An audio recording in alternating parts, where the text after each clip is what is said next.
여러분들 수고하셨습니다. 할렐루야 샬롬 하고 우리 이제 좀 말끔해졌어? 사람들 부족해서 우리 인사합니다. 할렐루야 샬롬 샬롬 샬롬 샬롬 샬롬 샬롬 샬롬. 하나님 사랑합니다. 여러분 주 안에서 사랑합니다. 네, 우리 마지막 여러분들 보신 영상, 천국은 감추인 보배죠. 그리고 우리 9시 예배 마태복음 13장 46절 44절부터 밭에 감추인 보화와 같으니 사람이 그를 발견한 후 숨기고 기뻐하며 돌아가서 자기의 소유를 다 팔아서 그 밭을 사죠.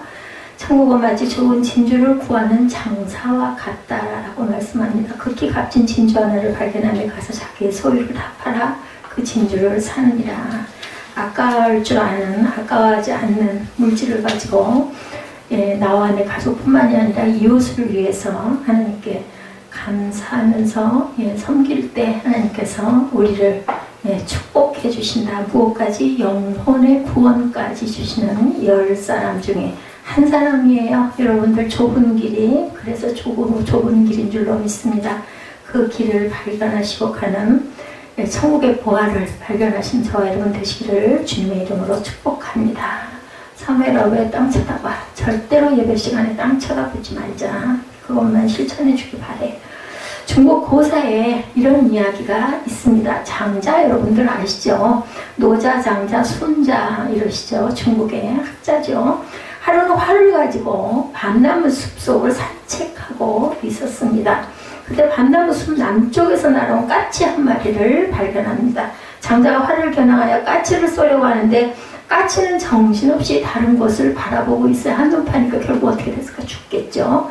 까치는 제 앞에 있는 큰 왕거미를 잡아먹으려고 눈독을 들이고 있는 거예요. 저 죽을 줄도 모르고. 우리 인상도 이렇죠. 그런데 이 거미는 자기를 노려보고 있는 자가 있는 것도 모르고 밤나무에 붙어있는 매미를 잡아먹으려고 눈독을 들이고 있습니다. 이게 어떻게 됐어요? 장자가 숲속을 산책하면서 뭐를 잡으려고 했는데 까치를 잡으려고 했는데 까치는 정신없이 또 자기 먹이를 잡으려고 들여다보고 있고 그 먹이는 또 다시 자기의 먹이를 잡아먹으려고 들여다보고 있다라는 거죠. 이 모습을 보고 그만 장자는 겨누었던 활을 거둬버리고 무거운 마음으로 집으로 돌아왔다고 합니다. 장자는 집에 들어와서 여러분들 석 달 동안 두문불출하고 그 부분을 묵상을 했다고 그래요. 밤나무 숲속에서 생겼던 문제 바로 뭘까요? 여러분들 탐욕의 문제를 깊이 묵상을 했다고 합니다. 그리고 똑같은 시선으로 장자 자신을 노려보고 있는 또 다른 눈이 있을 거다라는 생각을 했다고 합니다. 탐욕의 눈이 어두우면 여러분들 아무것도 보이지가 않는다라는 이야기죠. 중국의 고사 성어 중에 화금자 불견인이라는 말이 있어요. 돈을 움켜쥐려는 자에게는 돈 외에는 아무것도 보이지가 않는다. 이 말의 유래는 옛날 제나라 사람 중에 금을 탐내는 사람이 있었습니다. 이른 아침 옷을 입고 시장에 가서 금을 파는 곳으로 찾아가서 그곳에 금을 훔쳐 가지고 갔어요.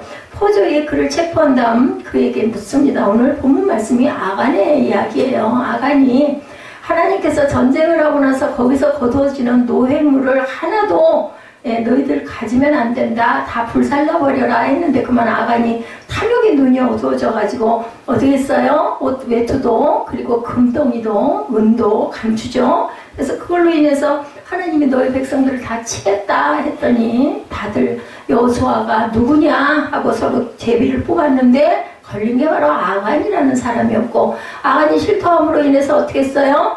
그 정복과 그 모든 가족들과 그리고 훔쳤던 모든 물건들을 가지고 골짜기로 와서 돌로 쳐서 죽이고 그리고 거기에 돌무더기를 쌓은 것이 오늘날까지 아골골짜기다라고 일컬어진다라는 이야기입니다. 그래서 제가 이 말씀을 전하는 겁니다.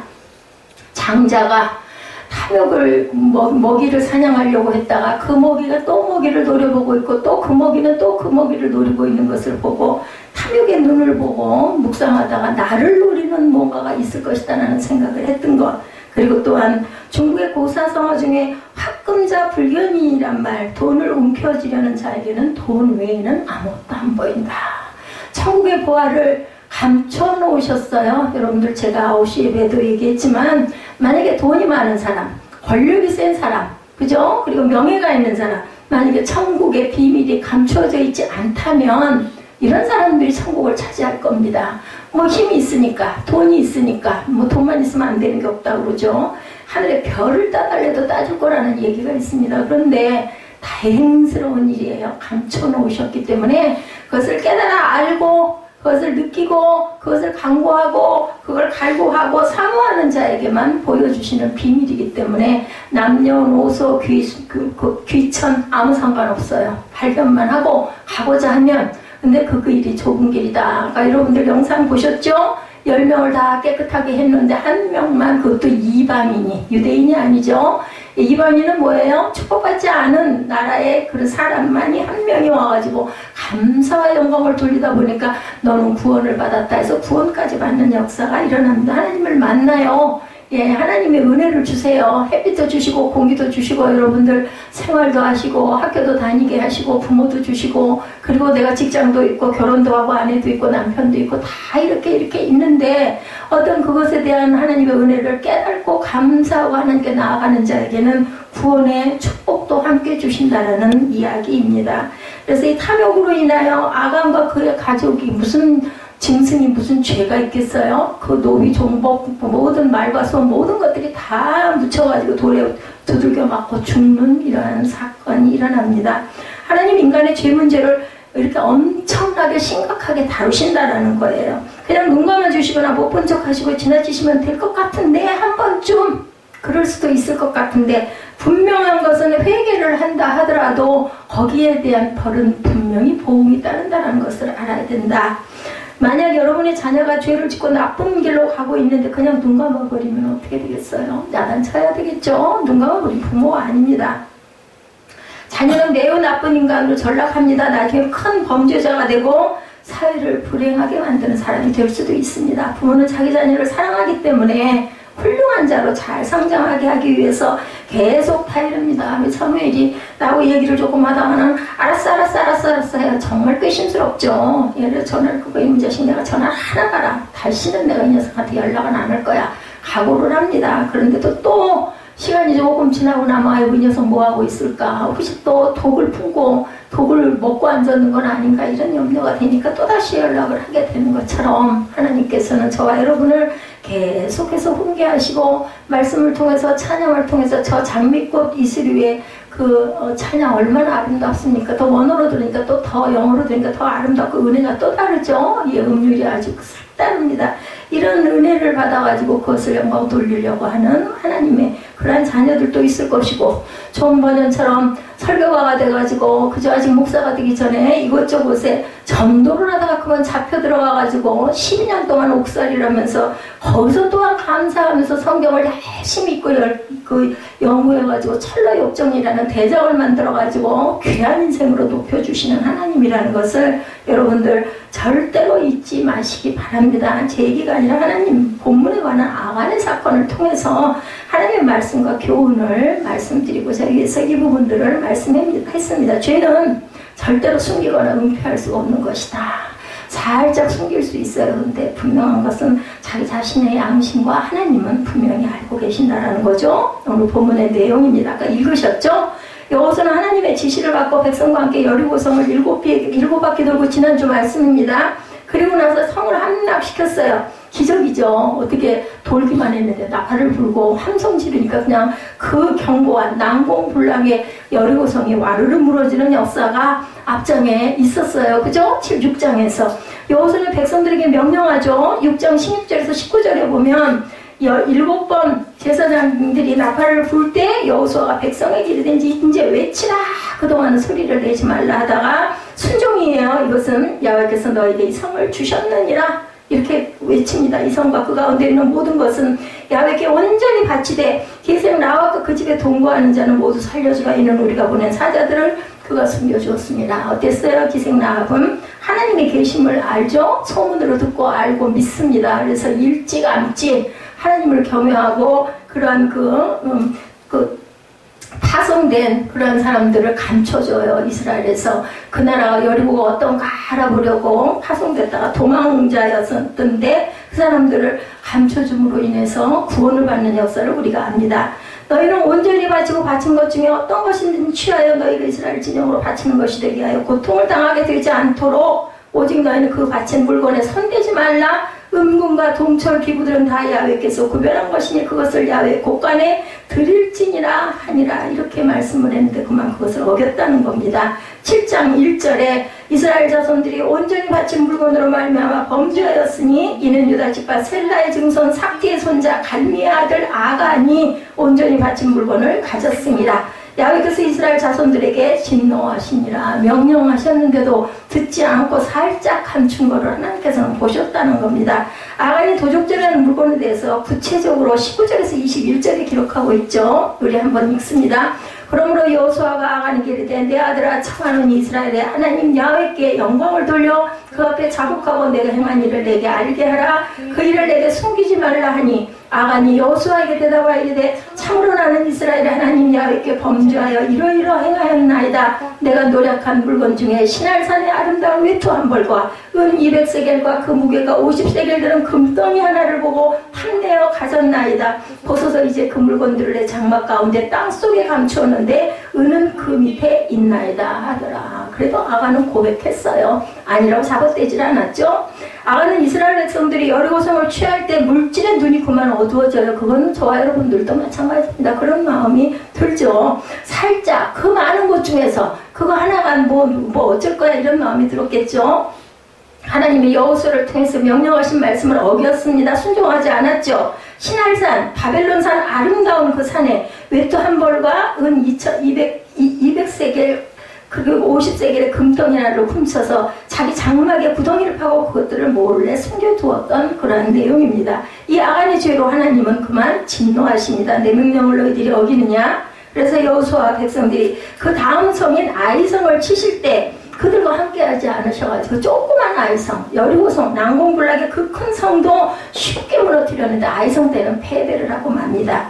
3,000명의 병력을 올려보내서 아이와 싸우게 했으나 그만 이스라엘이 패하고 이스라엘 군인 36명이 전사하는 큰 실패를 맛보게 됩니다.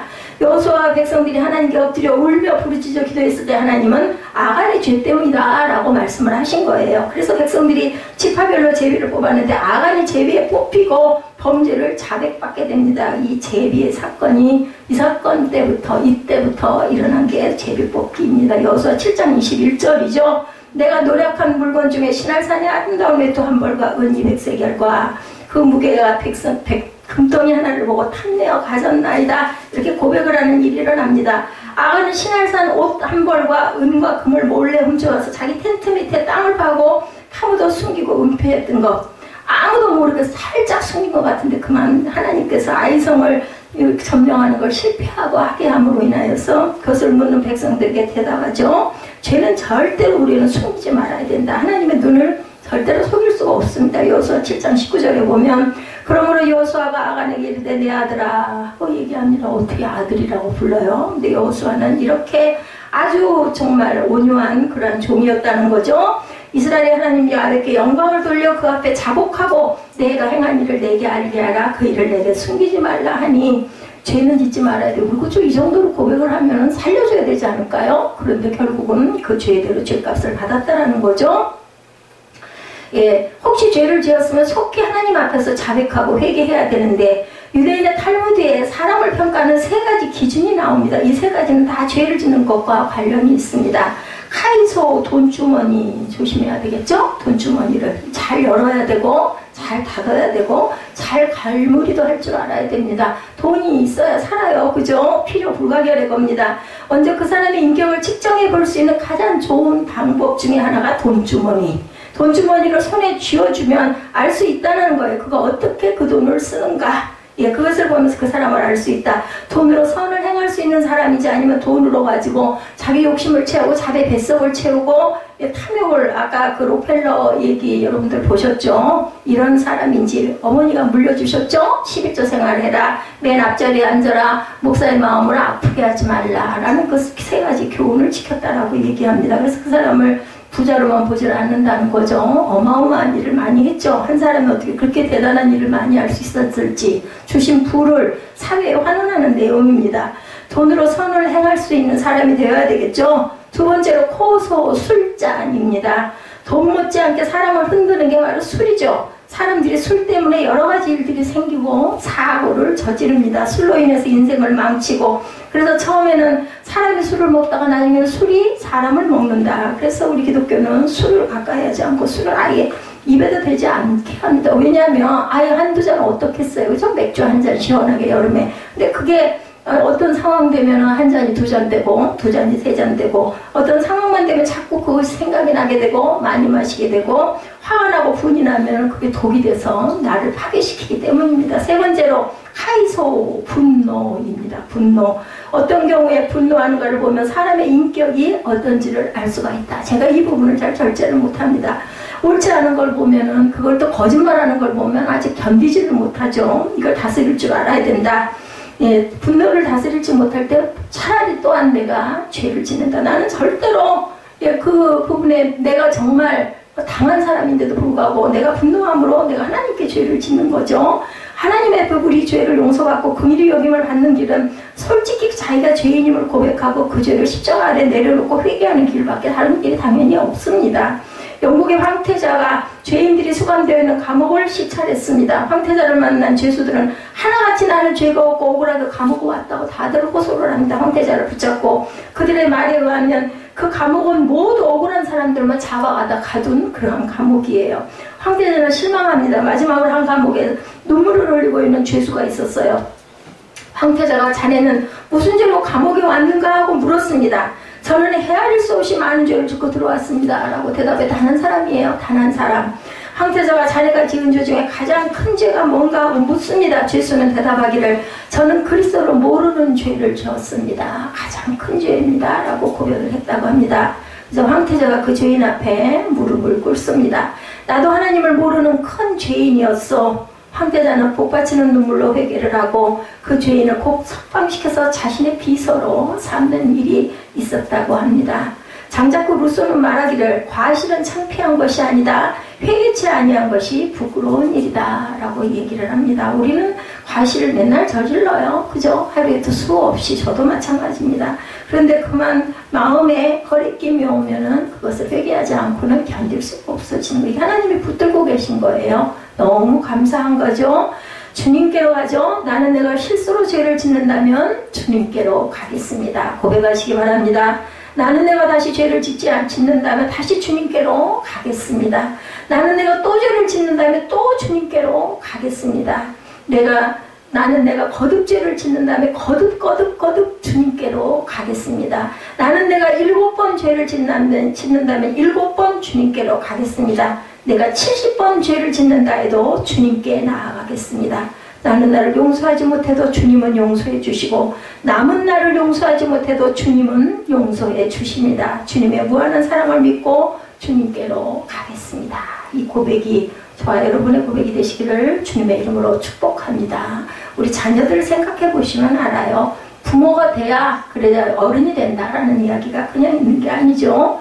죄는 다른 사람도 불행하게 만든다는 거예요. 여호수아 7장 24절에서 26절에 여호수아가 이스라엘 모든 사람과 더불어 세라의 아들 아간을 잡고 그 은과 그 외투와 그 금덩이와 그의 아들들과 그의 딸들과 그의 소들과 그의 나귀들과 그의 양들과 그의 장막과 그에게 속한 모든 것을 이끌고 아골 골짜기로 와서 여호수아가 이제 내가 어찌하여 우리를 괴롭게 하였느냐.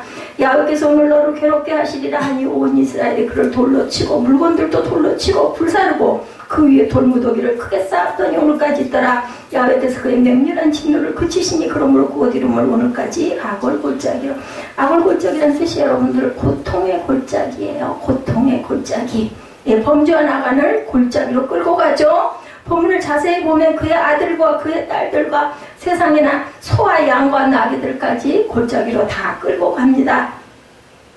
아간에게 속한 모든 것을 온 이스라엘 백성들이 돌로 그것을 쳐 죽이죠. 그리고 그들 위에 돌무더기를 쌓아서 아골 골짜기, 괴로움의 골짜기, 고통의 골짜기. 도대체 그 자녀들, 그 짐승들 갖고 있던 그것들이 다 무슨 죄라고. 아간한 사람의 죄 때문에 무고한 처자식이 다 죽임을 당합니다. 소들, 나귀들, 양들도 죽임을 당합니다. 좀 심하지 않아요? 그죠? 아, 왜 죄 없는 처자식까지 돌로 쳐 죽였을까? 아니, 그건 또 그러다 치고 무슨 소나 가축, 양을 왜 돌로 쳐 죽였을까? 너무 잔인한 처벌이다. 이런 생각이 들 수도 있습니다. 저도 그런 생각이 듭니다. 근데 한편 생각해보니 아간의 처자식이 죄를 짓는 일에는 상관하지 않았지만, 예, 아간이 벌어다주는 그거 녹으로 밥을 먹고 살았겠죠? 그리고 그 외투와 그 금과 그 은덩어리들이 만약에 감춰져 있다면 그걸로 가족이 호의호식을 했겠죠. 같이 죄를 지면 물이 든 거예요. 그래서 그렇게 된다는 겁니다. 아버지가 수박 한 통을 훔쳐왔어요. 가족들이 나눠 먹지 아버지 혼자서 감춰먹고 드시지는 않는다라는 겁니다. 가족 중 누가 쌀 한 가마를 도둑질해 옵니다. 가족이 다 그 쌀을 먹는다라는 이야기입니다. 아간이 옷과 은금을 도둑질해 오면 그의 집의 가축들도 그 혜택을 당연히 누리게 될 것이라는 겁니다. 에덴 동산에서 이브와 선악과를 따먹은 죄를 짓습니다. 그런데 하나님은 남편인 아담에게 벌을 줍니다. 아니, 왜 이브가 따먹었는데 아담까지 벌을 주냐는 거죠. 아담도 영향을 받고 아내가 따온 선악과를 먹었기 때문이라는 겁니다. 여호수아는 아침에 일찍 일어나죠. 하나님의 위임을 받은 사람들은 하나님의 일을 수행하기 위해서 열심인 사람들이에요. 다들 하나님이 뽑는 사람들은 죄가 없는 사람도 똑똑한 사람도 특별히 지식이 많거나 훌륭한 사람을 뽑는 게 아니라 자기 일에서 성실히 하려고 하는 마음가짐을 가진 사람이라는 것을 여기서도 알게 됩니다. 예수님이 12제자가 뭐 대단했습니까? 다 중구난방이죠. 전혀 드러낼 수가 없는 그런 자들. 구약에 보면 하나님께서 선지자로 세운 모든 사람들도 보면 다들 별 볼 일 없는 사람들을 뽑는데 모두 다 뭐 할 때 자기 일에 충실한 사람들이었던 것을 우리가 알 수 있습니다. 이런 습관, 여러분들이 이런 습관을 지녀야 된다. 주님의 종들이 주님의 일을 하는데 단 마음으로 성실하게 하는 것을 의미하는데 여호수아는 이 일에 좋은 본이 되죠. 에베소서 6장 6, 7절에도 이 말씀을 증거하고 있습니다. 자수하지 않는 아간의 완악함에 대해서 아간은 지파로부터 시작하여 자신의 가문과 가족까지 추적해오는 동안 얼른 나가서 자수하지를 않았어요. 그죠? 예, 저 같아도 죄 짓고 나면은 모든 사람들 앞에서 누구야?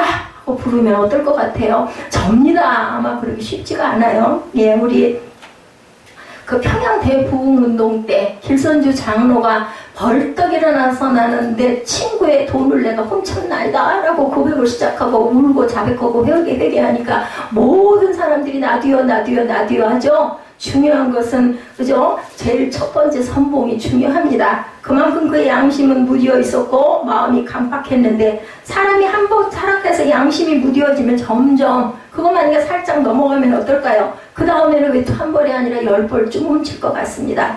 그는 속임수에 빠져서 완악해져 있습니다. 속임수에 빠진 양심은 마비돼서 합당하게 작동하지 않죠. 그런 사람은 심각한 죄를 짓고도 자신이 어떤 상태에 있는지를 모릅니다. 여기서 죽었게 망정이지 안 죽고 그냥 은폐가 됐다라면 이스라엘 민족이 얼마나 더 고통을 당하겠습니까? 우리 안에 아간을 찾아내야 할 줄로 믿습니다. 우리 본문 말씀에서 역사의 흐름 때문에 제가 본문을 열심히 잘 읽으시라고 말씀을 드렸고 다 알아들으셨을 거예요. 우리 안에 아간이 있는지. 항상 일상생활 안에서도 누구도 예외는 없습니다. 저도 마찬가지입니다. 예, 우리는 자신이 아간처럼 우리 진영을 괴롭히는 죄를 가지고 있지는 않은지 그것으로 인해서 내 가족까지 그죠? 내 모든 식솔들까지 영향이 미쳐지지는 않는지 우리는 우리 자신을 살피고 주의 깊게 양심의 기록을 살펴서 야훼께서 꼭 우리와 다투시는 점이 있는지 없는지를 항상 돌아볼 줄 알아야 되겠다. 우리는 그런 죄를 분명히 질 수가 있어요. 주님께는 나아갑니다. 제가 아까 읽어드렸죠? 몇 번이에요? 7번 죄를 지어도 70번 죄를 지어도 주님께 나아갑니다. 왜요? 하나님께서는 용서해 주실 걸 내가 알기 때문에. 그러면서 조금씩 주님의 성품을 닮아가야 되겠죠?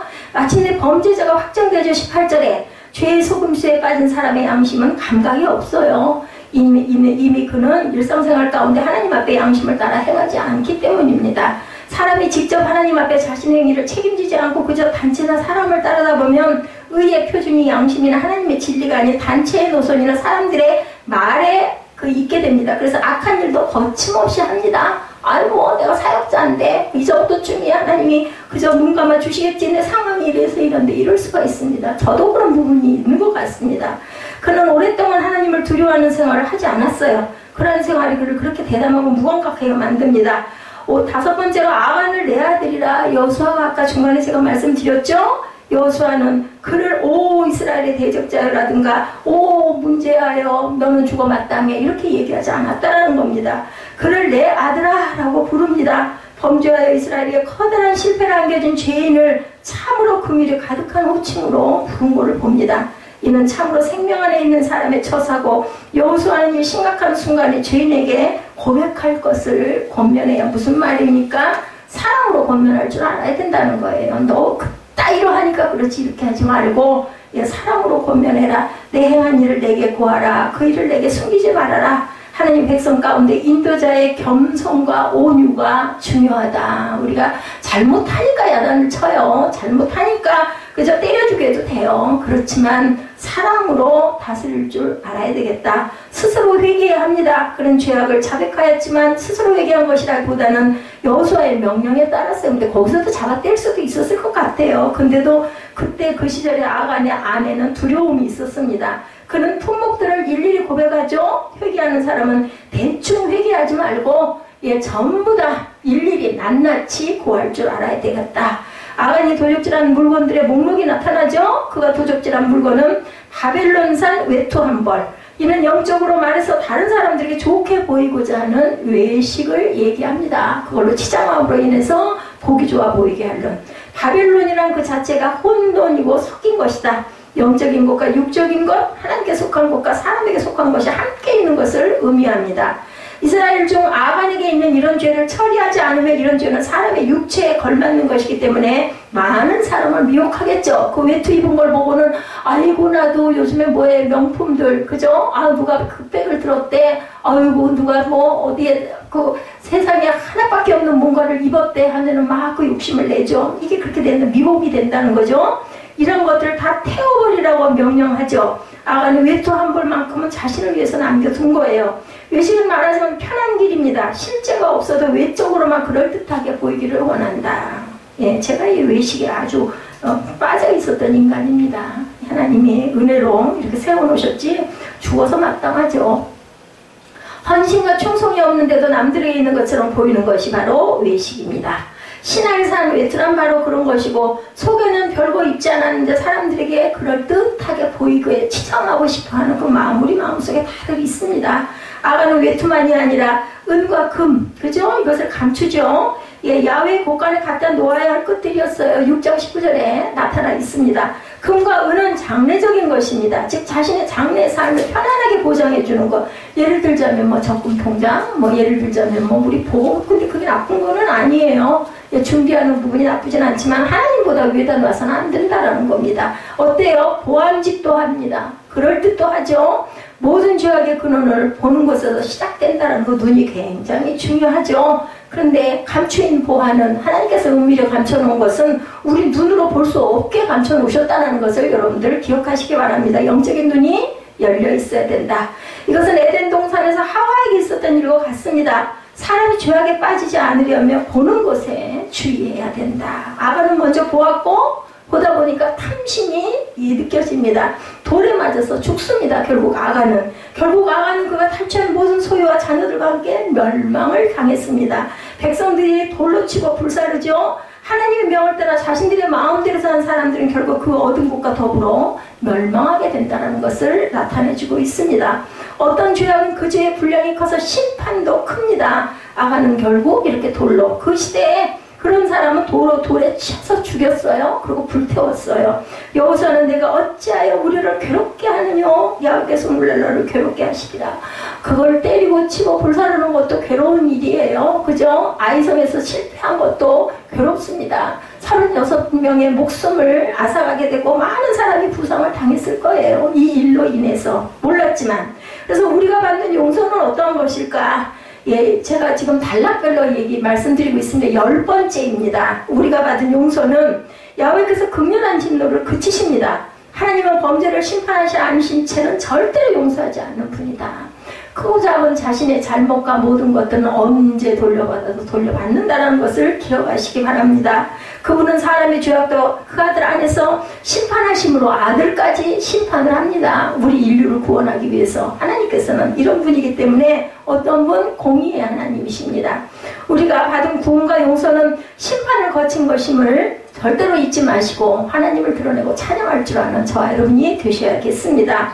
11번째 악을 골짜기와 골고다에 대해서 마지막 절에 나오죠. 그 돌무더기가 있는 곳이 악을 골짜기, 고통의 골짜기, 괴롭힘의 골짜기라고 합니다. 트러블링하고 나와 있습니다.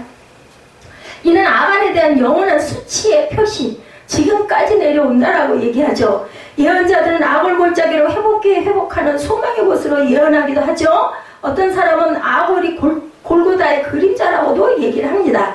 구약과 신약의 두 교훈입니다. 우리는 6장에서 대적인 모든 세력을 멸하시는 하나님을 보고 7장에서는 동일한 능력으로 회중 가운데 있는 악을 심판하신 하나님을 우리가 봅니다. 구약과 신약의 두 가지 교훈을 생생하게 보는데 승리를 보장하신 하나님은 또 거룩을 요구하십니다. 저와 여러분에게. 이러한 교훈은 회중들에게나 우리 개인에게나 다 똑같습니다.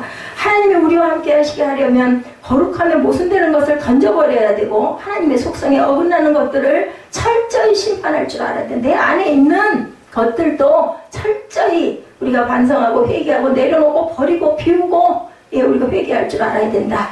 하나님은 용서하시고 회복시키시고 치유하시지만 악을 절대로 용납하지 않는다. 그분은 소멸하는 분이라고 히브리서 12장 29절에 증거합니다. 하나님의 집에서 심판이 시작되었다고 베드로전서 4장 17절에 말씀합니다. 하나님은 그분은 닮은 백성을 원하죠. 그러므로 그분께 맞지 않은 것들을 하나하나 제거해 나가십니다. 그분의 이름에 불명예를 들려지지 않도록 우리의 습관과 모습을 잘 살펴봐야 되겠다. 그러면 방금 전 6장에서 여리고에서 대승한 군대가 아이성에서 왜 굴욕적인 패배를 하였는가?